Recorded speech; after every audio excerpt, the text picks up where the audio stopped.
हरि ओम नमो भगवते वासुदेवाय नमः।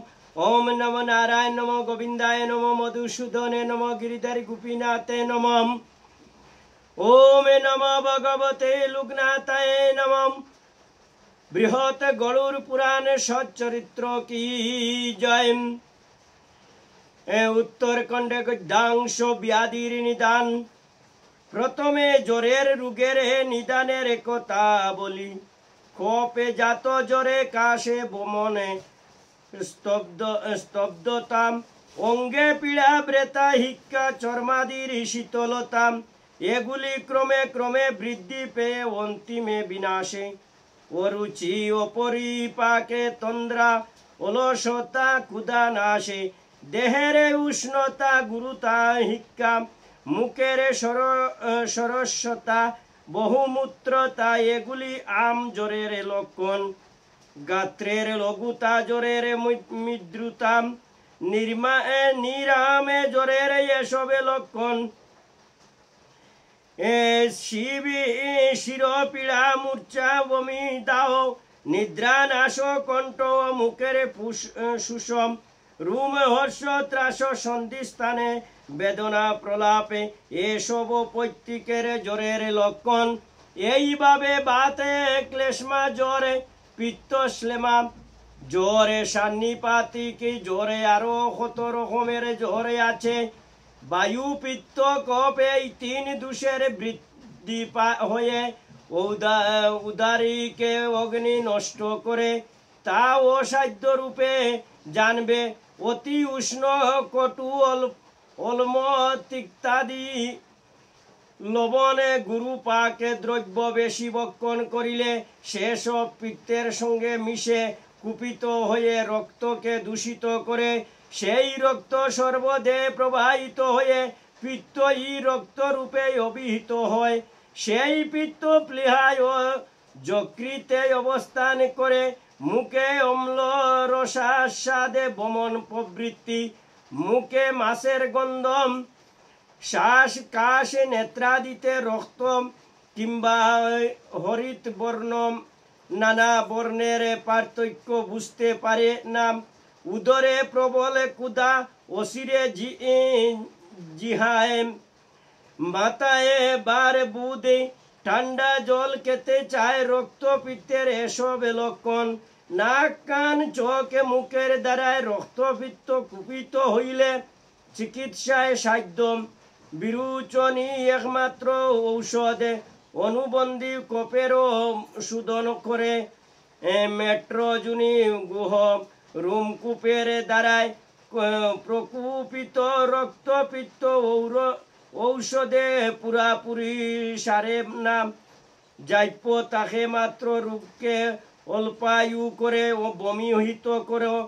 পিত্ত নিতান্ত দূষিত নয় শরীরে বল আছে বিরুচনেই রোগ সারে কিন্তু বায়ু পিত্ত কফ মিশ্রিত হয়ে কুপিত হইলে তা হবে দুঃসাধ্য। পঞ্চ প্রকারের কাশে শত যে পিত্ত যে শ্লেম যে কত যে ও ক্ষয় যে এইসব কাশে যদি উপেক্ষিত হয় কয় কাশে হবার সম্ভাবনা। খাসনি স্মরণের সময় কণ্ঠ যেন বিদীর্ণ হয়ে যায় মনে হয় মমস্থলে তীক্ষ্ণ সূচি যেন বৃদ্ধি হয় জ্বর শ্বাসে তৃষ্ণা কপে আরে সরবঙ্গম এগুলি এ রোগের সঙ্গে সঙ্গেই তাকে দুর্গন্ধ পুজের মতো কপে কখনো সবুজ কখনো বা রক্তাক্ত যক্ষা রোগী প্রায় ব্যতীত হয় অনিচ্ছা সত্ত্বেও শুয়ে থাকতে বাধ্য হয়। ক্ষীণ দেহে ক্ষয় কাশে হইলে রোগীর শরীর নাশ হয় আর যদি বলবান দেহ থাকে তবে এই ব্যাধি যাইপ তাকে মাত্র।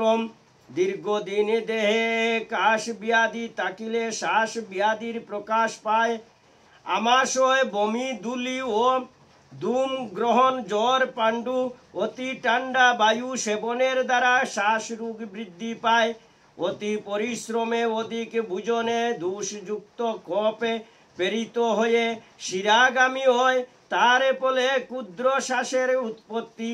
শির গ্রীবা বক্ষস্থলে আশ্রয় করে বায়ু পরে পার্শ্ব পীড়া উৎপন্ন করে।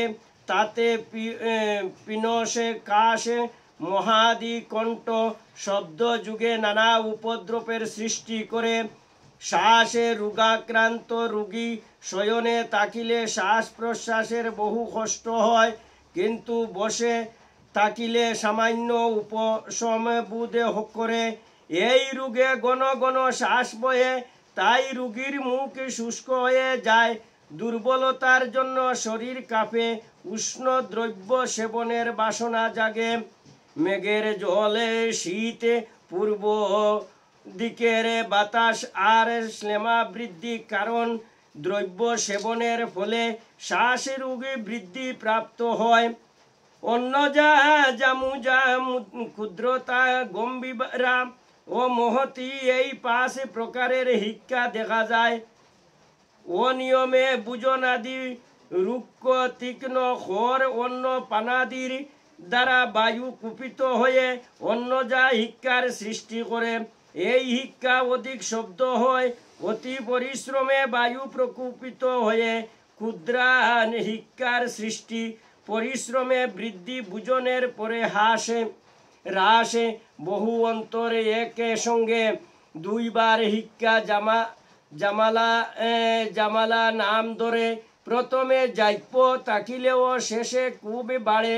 মস্তক গ্রীবাদেশ কাঁপতে থাকে। প্রলাপে হাইতুলা, শোকের বিকৃতি ও অতিসার দেখা যায় এতে। হিক্কায় আর শ্বাসে এই মহাব্যাধি দ্বয় রোগীকে মৃত্যুর কূলে আশ্রয় করায়। বাত ও পিত্তাদি দোষ জিহ্বা ও হৃদয়ে আশ্রয় করিলে অরুচক ব্যাধির জন্ম হয়। বাতজ, পিত্তজ, সন্নিপাতিজ ও কপজ, এই 5 প্রকারের অরুচকে বাতে জন্তে রোগীর মুখের আস্বাদে কাঁসায় হয়। পিত্তজাত আরুচকে তিক্তা বাদে স্বাদে। কপে যতে মধুরে। বাতজে অরুচকে অতি কষ্টে শব্দযুক্ত উদ্গারে উঠে। মুখে শুষে স্বরভঙ্গ, কাশ প্রভৃতি উপদ্রব ক্রমে ক্রমে উপস্থিত হয়। পিত্তজাত অরুচকে নানা স্বাদের বমন হয়। কৃমিজ, বাতজ, পিত্তজ, কপজ ও সন্নিপাতজ, এই 5 প্রকারের হৃদযুগে রোগী হৃদয়ে শূন্যতা বোধ করে। ওদিকে ক্ষুধায় প্রচুর খায়, কখন আবার রোগী কাঁদতে থাকে। হৃদয় বিদীর্ণ, শুষ্ক, স্তব্ধ, শূন্যবোধ, অনিদ্রা, অসহিষ্ণুতা, কম্প, শ্বাস রোধে, শোষক, মোহ, ভয়, এইসব লক্ষণ উপস্থিত হয়। পিত্তজ হৃদরোগে গাম, পিপাসা, ব্রেতা, জ্বর, দাহাদি দেখা যায়। কপজ হৃদযুগে হৃদয় স্তব্ধতা, অগ্নি মান্দজ, আলস্য, অরুচি, হাড়ে ব্রেতা, কপ, নিদ্রা, মুখ বিকৃতি, জ্বর প্রভৃতি উপদ্রব। সন্নিপাতিকে হৃদয় রোগে ও এই রূপেই লক্ষণ। কৃমজে হৃদরোগে চক্ষু পিঙ্গল বর্ণ হয়। কপে সুতে গাত্রকুণ্ডু, চোখে আদার, চোখে হৃদ দেশে যেন করাত দিয়ে কাটছে মনে হয়। এই ব্যাধি রোগকে শীঘ্র বিনাশ করে। কণ্ঠ তালুক অষ্ট, জিহারে কর্কশতায় জিহ্বা মুখের বাইরে বের করতে ব্রেতা লাগে।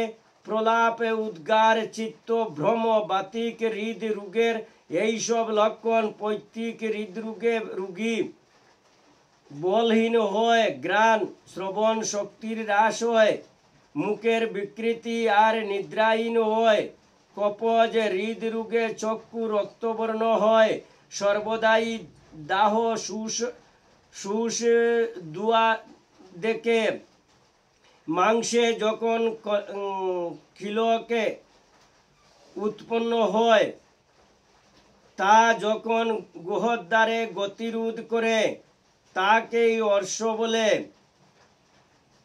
তবকাদি দূষিত হয়ে নানাবিধি মাংসাঙ্কুর সৃষ্টি হয়, সেই মাংসাঙ্কুরই অর্শ। সহস্র আর জন্মান্তর যে এই দুই প্রকার অর্শ। মাংসাঙ্কুরে যত রক্তবাহী শিরা আছে তাদের রক্ত প্রবাহিত হয়, তা অভ্যন্তরিক অর্শ। গুহবর্ণের এক অঙ্গুলের মাঝারে বাহু অর্শে অঙ্কুর জন্মে। বাল্যকালে উপতাপে বুগে সহকলত্ব নামক অর্শের সৃষ্টি হয়। কখন আবার মাতা পিতার দোষেও অর্শ সৃষ্টি হয়। সন্তানের উপর কুলক্রমাগত অর্শ প্রায়ই নাম। সাধারণত অত্যাধিক ইন্দ্রিয় তর্পণে, অগ্নি মাধ্যে, মল রোধে, অতি পানে, অল্প পানে, অসময়ে পানে, বিষম কঠিন রুক্ষ দ্রব্য ভক্ষণে, নেত্র অষ্টাদিতে দৃঢ় রূপে মর্দনে অর্শের সৃষ্টি হয়। কোন কোন অর্শ শুষ্ক থাকে, আবার কোন কোন পলক হয়ে মুক্ত হয়। যেখানে রোগীর পিত্ত কুপিত হয় তাতে ভয়ঙ্কর অর্শ ব্যাধির সৃষ্টি হয়। এই অর্শ ব্যাধি যখনই দেখিবে অবশ্যই চিকিৎসার ব্যবস্থা করবে। অত্যাধিক জলপান, শুষ্কান আহার, তিল পিষ্ট মধ্য, রুদ্র ব্যাধি সেবন, দিবানিদ্রা, কৃমির দোষ, রাত্রি জাগরণ, মলমূত্রাদির বেগ ধারণ প্রভৃতি কারণে বায়ু ও খাদ্য কুষ্ঠকে আশ্রয় করিলে অতিসার ব্যাধির উদ্ভব হয়। গাত্রে অবসন্নতা, অত্যাধিক মল অতিসার রোগের পূর্ব লক্ষণ। অতিসারে কফের প্রাবল্য থাকলে রোগী ক্রমে বিষণ্ণ হয়। এই ব্যাধি যেবা সময়ে প্রতিকার না হইলে গৃহিণী ব্যক্তির আবির্ভাব হয়। দীর্ঘকাল অল্প অল্প বায়ু নিঃসরণ, মুখ স্রবাবে, কখন মুখে শুষ্ক ভাব, অরুচি, পিপাসা, কর্ণে অব্যক্ত শব্দ, শ্রবণ গৃহিণীতে এসব লক্ষণ। মুদ্রাঘাতে বড়ই কৃচ্ছসাধ্য। বাতজাত মূত্রাঘাতে অতি কষ্টে মূত্র নিঃসারণ হয়। পিত্তজাত মূত্রাঘাতে পিত্তবর্ণ মূত্র, কফজাত মূত্রাঘাতে রক্তস্রাব হয়। কুপিত বায়ুতে রোগের উৎপত্তি হইলে রোগীর মুখ শুষ্ক ভাব ধরে। মূত্রাঘাত ব্যাধির সঙ্গে ভীষণ পাথরি রোগ উপস্থিত হয়। পাথরি রোগে মূত্রাদ্বার নিরোধে থাকায় মূত্র পরিত্যাগকালে অতি ক্লেশ হয়। বাতজাত মূত্র রোগে যে পীড়িত তার দেহ কাঁপতে থাকে, দন্তে দন্তে ঘর্ষণ করে। আর যদি মূত্র রোধ হয় তখন অত্যধিক পীড়া বুকে ক্লেশ পায়। বায়ুসহ উষ্ণ জল নিঃসরণ হয়। রোগী বারে বারে অতি কষ্টের সঙ্গে ফুটা ফুটা মূত্র ত্যাগ করে। পিত্ত যে পাথরি রোগে বস্তি দেশে সদা হিত থাকে। শ্লেমজে পাতরিতে বস্তি প্রদেশে সব সময় মুখ খুব ব্যথা অনুভূত হয়। কোনো কারণে শুক্র স্থানাচ্যুত হইলে আর যদি নিগৃহীত না হয়, তখন বায়ু সেই শুক্রকে অন্ডের ভিতরে নিয়ে যায়। সেই শুষ্ক শুক্র পৃথিবীতে পাতুরিতে পরিণত হয়। সেই রোগে জ্বর, কাশ উপসর্গ দেখা দিলে ক্রমে শর্করা রোগের প্রকাশ পায়। এই শর্করা বায়ু দ্বারা বিভাজিত হইলে অনুলোমে মূত্রের সঙ্গে বাহির হয়। বায়ু কুপিত হয়ে বস্তুর মুখে মূত্রস্রাবী করে, কিন্তু মূত্রাদ্বারে মূত্র সঞ্চিত হয়ে অসহ্য বেদনার সৃষ্টি করে। শ্লেমার জন্য 10 প্রকার, পিত্তের জন্য 6 প্রকার আর বায়ুর জন্য 4 প্রকারের প্রেমহ রোগীর সৃষ্টি হয়। কোনো কারণ ছাড়াও প্রেমেহ রোগের হ্রাস বৃদ্ধি হয়। প্রেমেহ ব্যাধিকে উপেক্ষা করলে কালান্তরে মধুরূপে পরিণত হবে। অবিপাকে অরুচি, সর্দি, নিদ্রা, কাশ, কফজ, মেহেতে এই সব প্রকাশ পায়। অন্ডকোষে বিদীর্ণতা, জ্বর, দাহ, বস্তি আর মূত্রাশয়ে ব্যথা, অল্প উদ্গার, মূর্ছা, মলবেদ এইসব উপদ্রবে পিত্তজাত মহ রোগের লক্ষণ। বাতজ প্রেমেতে হৃদয়ে বেদনা, কটু তিক্ত রস দ্রব্য খেতে ইচ্ছা, কম্পু, শূল, অনিদ্রা, সুষে শ্বাস কাশ এই সব উপদ্রব দেখা যায়। বায়ু পিত্তাদির দোষের সাম্যাবস্থা হইলে সেই ব্যাধির সাধ্য হয়, কিন্তু যখন এ সকল বিষম হবে তখন ব্যাধিও অসাধ্য। অধিক মিলন প্রস্রাবে মলিন প্রস্রাব নির্গম মেহ রোগের সাধারণ লক্ষণ। মেহরোগ উৎপত্তির পূর্বের লক্ষণ প্রস্রাবে দাবিত হয় পিপীলিকাগণ। অপান, প্রাণ উদান বয়ান সমান এই পঞ্চবায়ুকে দূষিত করে প্রাণবায়ু মাংস সন্ধিগত করে কুক্ষিদেশে অবষ্টব্দ হয়ে তাতে উদর রোগের সৃষ্টি হয়। পীড়িত ব্যক্তির তালু অষ্ট শুষ্ক হয়, কাজ করার ক্ষমতা থাকে না, আহার করতে পারে না, তথাপি উদর সবসময় স্ফুটিত থাকে, শরীর কঙ্কালের মতো দেখায়, পাককালে দেহ অরুচি, ক্ষুধা না আসে। উদর রোগের এসব পূর্ব লক্ষণ। শব্দের সঙ্গে বায়ু নিঃসরণ হয়, অল্প পরিমাণে প্রস্রাব, কোনো বিষয়ে প্লীহা থাকে না, মুখ বিরসে থাকে, বাতদরে হস্ত পদ মুখে সুত হয়। পিণ্ডের প্রকোপে অধিক হইলে বায়ুও শ্লেমা কুপিত হয়, তখন বায়ু বলবান হয়ে পিত্তকে হৃদয়ে স্থাপন করে। পরে রমণীর সাহায্য সেই পিত্ত সারা দেহে পরিচালিত হয়। তখন সর্বদেহের আশ্রয়ে শ্লেমা চর্ম, রক্ত, মাংসকে দূষিত করে।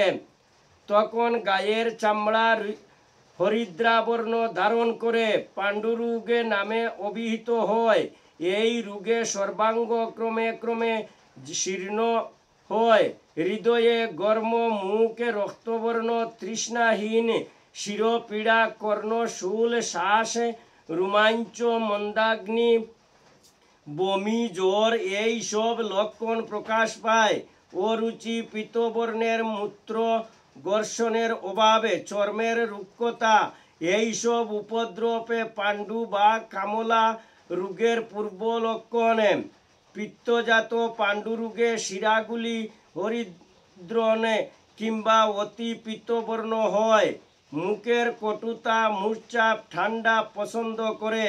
কফজাত পাণ্ডুরোগে অলমের উদ্গার, হৃদয়ের আর্দ্রভাব আর মলবেদ থাকে।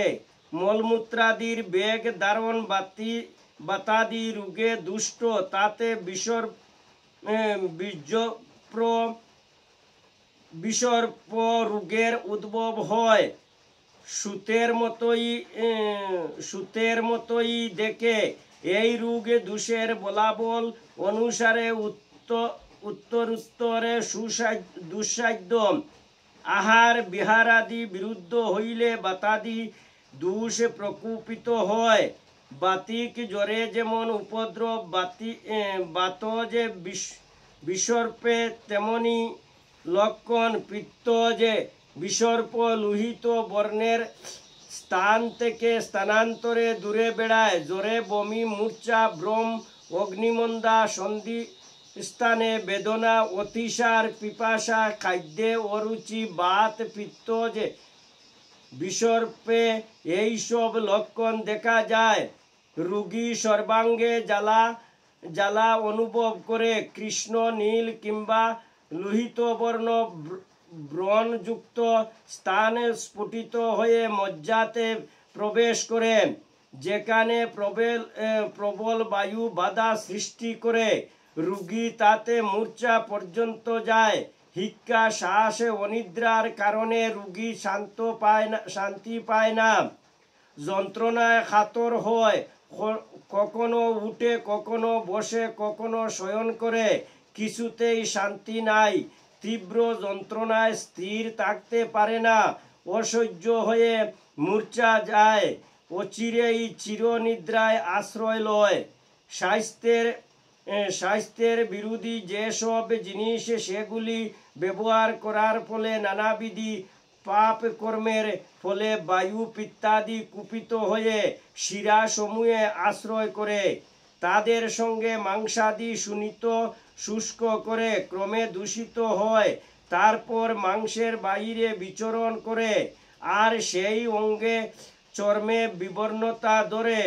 কোনো স্থান সংকুচিত হয় কিংবা ক্ষতের সৃষ্টি হয়। কখন কখন ক্ষতে পাকাও জন্মায়। বাহুমল, কফ, রক্ত, বিষ্ঠা হইতে কৃমির উৎপত্তি। 20 প্রকারের কৃমি দেখা যায়। প্রায়ই শ্লেষ্ম কৃমি বাহজাত হয়। আর অন্তর্গত কৃমি কুষ্ঠরোগের সৃষ্টি করে। অলম, গুড়, ক্ষীর, দধি, মৎস্যাদি ভোজনে কৃমির সৃষ্টি হয়। কফজাত কৃমি আমাশয়েতে সৃষ্টি। ক্রমে ক্রমে বৃদ্ধি হয়ে সর্বত্রই সঞ্চরণ করে। ইহাদের মধ্যে কিছু গোলাকার, কিছু পুঞ্চিলুকিবতে, কিছু সূক্ষ্ম। ইহাদের মধ্যে কিছু শ্বেত আভাযুক্ত, আবার কিছু তাম্রবর্ণ। এই রোগে মূর্ছা, অপাক রুচি, কৃশতা, নাসাস্রাব, জ্বর, হাসি, মুখে লালাস্রাবে, সর্দি প্রভৃতি উপদ্রব দেখা যায়।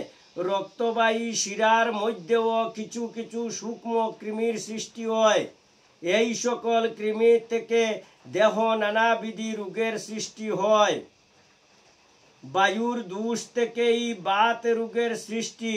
আর যেসব দ্রব্য ধাতু ক্ষয় করে, সেগুলির সেবনেই বায়ু দূষিত হয়। বায়ু দ্বারা শিরা স্রোত দূষিত হয়ে চর্মের বিবর সব আচ্ছাদিত করে। সর্ব্রংশ, মল, রোদ, কপি, পৃষ্ঠ, ভ্রেতা, বাত রোগে এগুলির লক্ষণ।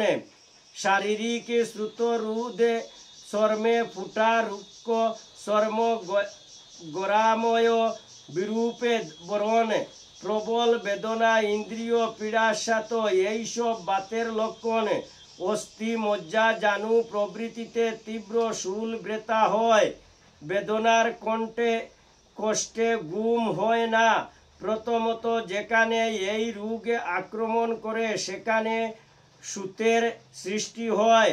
দিবসে নিদ্রা, রাত্রিতে অধিক জাগরণে, অতি ক্রুধা বেশে, বিরুদ্ধ আহারে, বায়ু আর রক্ত প্রকোপিত হয়ে বাত রোগের সৃষ্টি করে।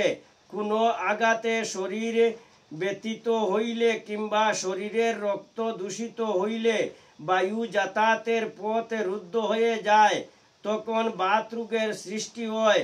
জানু, জঙ্ঘা, উরু, কটিদেশ, স্কন্দ, হস্ত, পদ, অঙ্গ সন্ধিতে কণ্ডুর স্ফুরণ হয়। বেদনা, প্রদাহ আদির সৃষ্টি হয়। এই ব্যাধি প্রথমে চর্মে সৃষ্টি হয়ে পরে মাংসকে আশ্রয় করে, ক্রমে ক্রমে আরো কঠিন হয়ে সর্বদিকে ধাতুকে আক্রমণ করে। এই রোগে একটি আদি স্থানের চর্ম তাম্র, শ্যাম বা লোহিত বর্ণের হয়, তথায় সুত সৃষ্টি হয়। পক্ষভাব ধরে সেই বায়ু অস্থি আর মজ্জাতে প্রবেশ করে। সেই বায়ু যেন অস্থিকে ছেদন করে অভ্যন্তরে চক্রাকারে বিচরণ করে। তা তখন সর্বদেহ ব্যাপী হয়ে রোগীকে পঙ্গু করে দেয়। বাত রোগ মূত্রাশয় আশ্রয় করিলে নানা মূত্র দোষ অনুভূত হয়। বাত রুক্ত ব্যাধি যদি হয় অপেক্ষিত, বহু উপদ্রব তাতে হয় উপস্থিত। ইতি ব্যাধি রোগে কতন সমাপ্ত। কি জয়। ওম নমো ভগবতে বাসুদেবায় নমঃ। ওম নমো নারায়ণ নমো গোবিন্দায় নমঃ। নমো ভগবতে লোকনাথায় নমঃ। হরে কৃষ্ণ কৃষ্ণ কৃষ্ণ হরে হরে, হরে রাম রাম রাম হরে হরে। বল হরি বল হরি।